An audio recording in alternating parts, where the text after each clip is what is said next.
ADGP MR Ajith കുമാറിന് clean chit നൽകിയ report മടക്കി വിജിലൻസ്. കൂടുതൽ വ്യക്തത വേണ്ടതിനാൽ വിശദമായ അന്വേഷണം നടത്തി ഫയൽ നേരിട്ട് ഹാജരാക്കണമെന്ന് വിജിലൻസ് ഡയറക്ടർ യോഗേഷ് ഗുപ്ത നിർദ്ദേശിച്ചു. Thiruvananthapuram special investigation unit SP ആണ് അന്വേഷണം നടത്തുന്നത്. വിവരങ്ങളുമായി ടിൻഡു ദാസ് ചേരുന്നു. ടിൻഡു, ADGP MR അജിത് കുമാറിന് ക്ലീൻ ചിറ്റ് നൽകിയ റിപ്പോർട്ട് മടക്കിയിരിക്കുകയാണ് വിജിലൻസ്. എന്തെല്ലാം കാര്യങ്ങളിലാണ് കൂടുതൽ വ്യക്തത വേണ്ടത് എന്നാണ് SP പറയുന്നത്?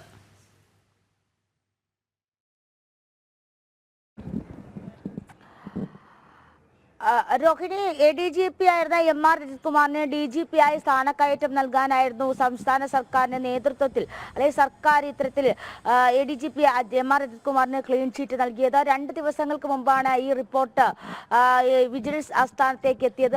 ഇതിലാണ് വിജിലൻസ് ഡയറക്ടർ യോഗേഷ് ഗുപ്ത വ്യക്തത വേണമെന്ന കാരണം ചൂണ്ടിക്കാട്ടിക്കൊണ്ട് റിപ്പോർട്ട് തിരിച്ചയച്ചിരിക്കുന്നത്. ഇൻവെസ്റ്റിഗേഷൻ SP ആയിരുന്നു ADGP MR അജിത് കുമാറിനെതിരെയുള്ള ആരോപണങ്ങൾ അന്വേഷിച്ചത്. വിജിലൻസ് കേസിൽ പ്രധാനമായിട്ടും സാമ്പത്തിക ക്രമക്കേടുകളാണ് ഉൾപ്പെടുന്നത്. ഈ മലപ്പുറത്തെ SP ക്യാമ്പ് ഓഫീസിലെ മരം മുറിച്ച കേസ്, അതോടൊപ്പം തന്നെ സ്വർണം പൊട്ടിക്കൽ, ഡാൻസ് ഓഫ് സംഘവുമായി ചേർന്നുകൊണ്ടുള്ള സ്വർണം പൊട്ടിക്കൽ, തുടർന്ന് കുറവൻകോണത്തെ ഫ്ളാറ്റ് തിരിമറി കച്ചവടം നടത്തിയത്, അതോടൊപ്പം തന്നെ കവടിയാറിലെ ആഡംബര വീട് നിർമ്മാണം, ഇതൊക്കെയായിരുന്നു ADGP MR കുമാറിനെതിരെയായിട്ട് PV Anwar MLA ഉയർത്തിയ ആരോപണങ്ങൾ. വലിയ രീതിയിലുള്ള രാഷ്ട്രീയമായിട്ടുള്ള വിവാദങ്ങളും ചർച്ചകളും ആരോപണങ്ങളും വിമർശനങ്ങൾക്കും ഇടയിലാണ് ഇത്തരത്തിൽ MR അജിത് കുമാറിനെതിരെ ഒരു വിജിലൻസ് അന്വേഷണം പ്രഖ്യാപിക്കുന്നത്. ഈ വിജിലൻസ് അന്വേഷണം നടന്നുകൊണ്ടിരിക്കുന്ന സമയത്താണ് അജിത് കുമാറിന് ഇത്തരത്തിൽ DGP ആയിട്ട് സ്ഥാനക്കയറ്റം കിട്ടുന്നത്.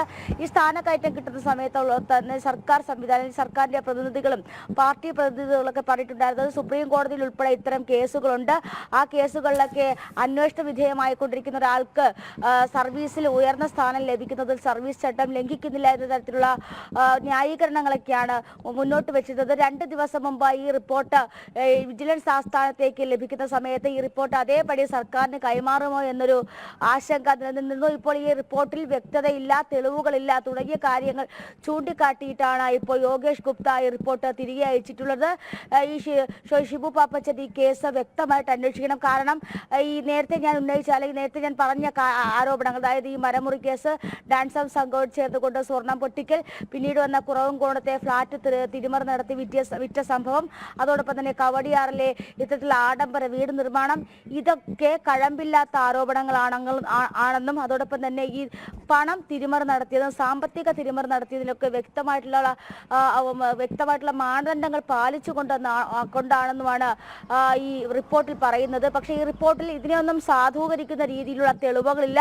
ആ തെളിവുകളില്ലായ്മ അതോടൊപ്പം തന്നെ വ്യക്തതയില്ലായ്മയാണ് ഈ റിപ്പോർട്ട് തിരികെ അയക്കാനായിട്ടുള്ള പ്രധാന കാരണം.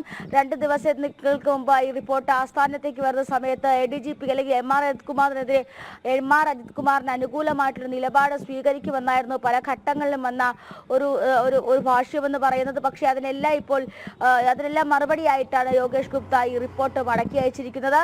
ഇനി ഈ റിപ്പോർട്ട് ഒന്നേന്ന് അന്വേഷിച്ച് റിപ്പോർട്ടിന്റെ ഫയൽ നേരിട്ട് ഹാജരാക്കണമെന്നാണ് വിജിലൻസ് ഡയറക്ടർ നിർദ്ദേശം നൽകിയിട്ടുള്ളത്. രോഹിണി, ശരി. ADGP MR അജിത് കുമാറിന് ക്ലീൻ ചിറ്റ് നൽകിയ റിപ്പോർട്ട് മടക്കി വിജിലൻസ്. കൂടുതൽ വ്യക്തത വേണ്ടതിനാൽ വിശദമായ അന്വേഷണം നടത്തി ഫയൽ നേരിട്ട് ഹാജരാക്കണം എന്നാണ് വിജിലൻസ് ഡയറക്ടർ യോഗേഷ് ഗുപ്ത നിർദ്ദേശിച്ചിരിക്കുന്നത്.